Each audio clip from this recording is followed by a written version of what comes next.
الله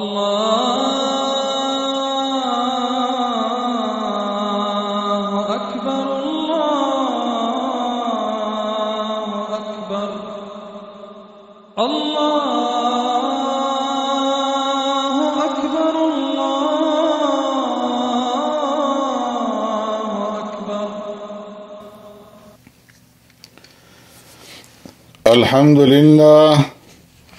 الحمد لله وحده والصلاة والسلام على من لا نبي بعده.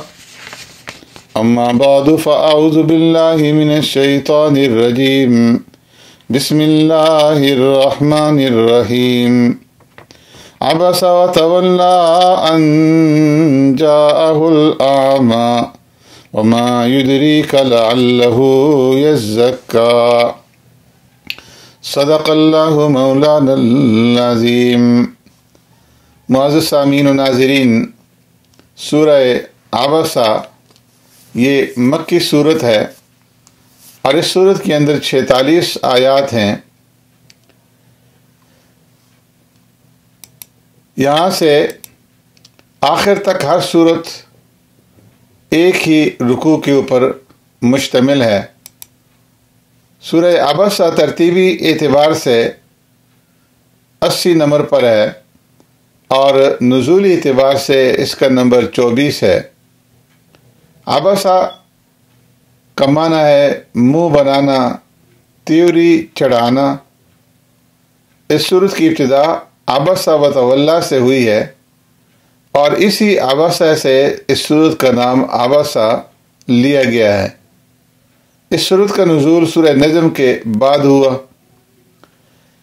پیارے پیغمبر صلی اللہ علیہ وسلم ایک موقع پر سرداران قریش سے تبلیغی گفتگو فرما رہے تھے کہ ایک نابینا صحابی حضرت عبداللہ ابن مکتوم رضی اللہ تعالیٰ عنہ آ گئے اور انہوں نے پیارے پیغمبر صلی اللہ علیہ وسلم کی توجہ اپنی طرف پھیرنا چاہی، جسے آپ صلی اللہ علیہ وسلم نے پسند نہیں فرمایا.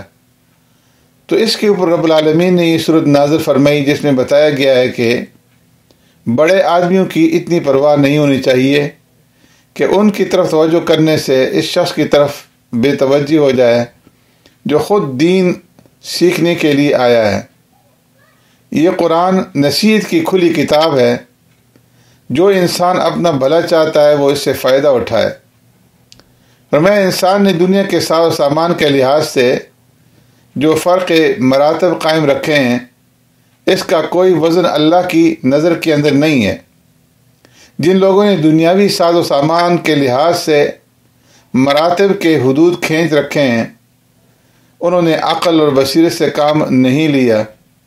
انہوں نے ان چیزوں کو آزمائش کی جو حکمتیں پوشیدہ ہیں ان کو نہیں سمجھا. ان کی آنکھیں اس دن کھلیں گی جس دن ایسا اور ایسا ہوگا، یعنی جس دن قیامت کی ہولناکیوں کا بیان ہوگا. اس صورت کی ابتدا میں جس طرح میں نے عرض کیا کہ نابینا صحابی حضرت عبداللہ ابن مکتوم رضی اللہ تعالیٰ عنہ کا قصہ مذکور ہے جو علم کی طلب کے لیے ایسے موقع پر پیارے پیغمبر صلی اللہ علیہ وسلم کی خدمت میں حاضر ہوئے کہ جب آپ چند سرداران قریش کو دعوت اسلام دینے میں مصروف تھے. ایسی اہم مصروفیت کے وقت ان کے آنے سے پیارے پیغمبر صلی اللہ علیہ وسلم کو تبھی ناگواری ہوئی اور آپ نے ان کی بات کا جواب دینے سے اعراض کیا. تو اس پر اللہ تبارک و تعالیٰ نے سورہ عبسہ کی یہ آیات نازل فرمائی جن میں اللہ نے پیارے پیغمبر صلی اللہ علیہ وسلم کو تنبیہ فرمائی.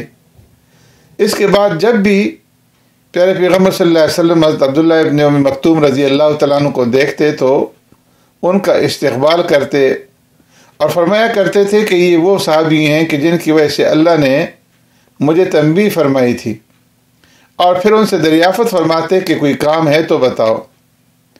پیارے پیغمبر صلی اللہ علیہ وسلم نے نابینا ہونے کے باوجود غزوات کے موقع پر انہیں مدینہ منورہ پر والی مقرر فرمایا.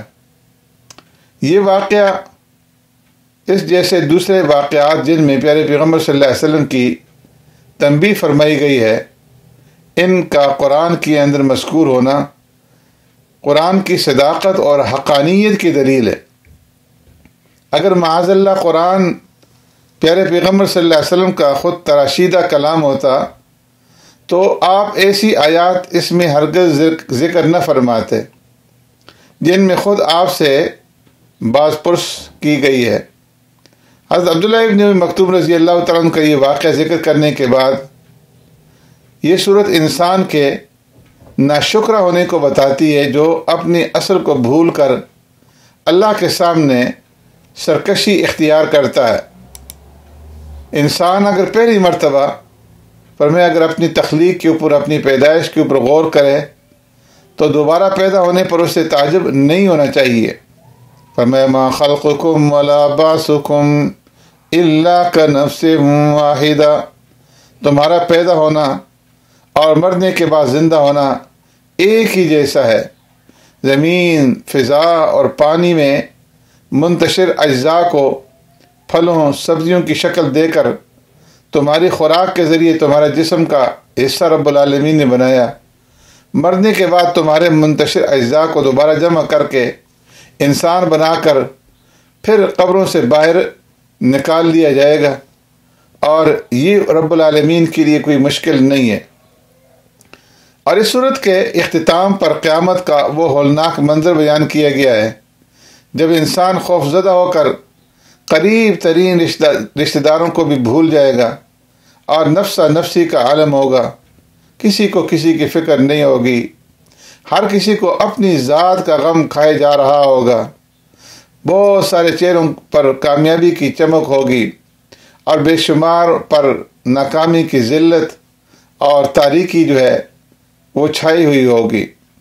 فرمایا فَإِذَا جَاءَتِ الصَّاخَّةُ يَوْمَ يَفِرُّ الْمَرْءُ مِنْ أَخِيهِ وَأُمِّهِ وَأَبِيهِ وَصَاحِبَتِهِ وَبَنِيهِ، جب کان پھاڑنے والی آواز سور آ جائے گی، اس سے مراد فیصلے کا دن یعنی قیامت کا دن ہے، تو وہ اتنا سخت ہوگا کہ کوئی کسی کا نہیں ہوگا، حتیٰ کہ آدمی اپنے بھائی سے بھاگے گا، ماں سے بھاگے گا، باپ سے بھاگے گا، بیوی بچوں سے بھاگے گا، ایک ایک نیکی مانگتے پھریں گے، لیکن کوئی کسی کو ایک نیکی دینے کے لیے تیار نہ ہوگا۔ اس سے ہمیں یہ سبق ملتا ہے کہ موت سے پہلے انسان کو سچی توبہ کر لینی چاہیے اور اپنے رب کو راضی کر لینا چاہیے، اور جہاں تک ہو سکے اپنی آخرت کے لیے نیکیاں جمع کر لیں تاکہ وہاں پھر کسی کے سامنے ہاتھ نہ پھیلانے پڑیں۔ سبحانک اللہم و بحمدک نشہد ان لا الہ الا انت نستغفرک و نتوب الیک۔